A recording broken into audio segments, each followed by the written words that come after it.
देखो, ये जो गुस्सा है ना, वो एक दिन, एक हफ्ते या एक साल में भी उतर जाता है और लोग माफ कर देते हैं।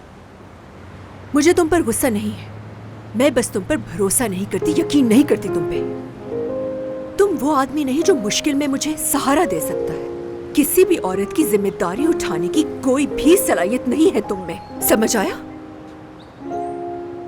देखो, मेरा नाइंसाफी कर रही हो। मैं अब वो पहले जैसा लापरवाह इंसान नहीं रहा हूँ। और सेलीन का क्या होगा? सेलीन? किस सेलीन की बात कर रही हो तुम? मैं नहीं जानता। वो मेरी जिंदगी में नहीं है, बल्कि मेरी जिंदगी में कोई भी नहीं। अगर कोई होती तो मैं यहां होता।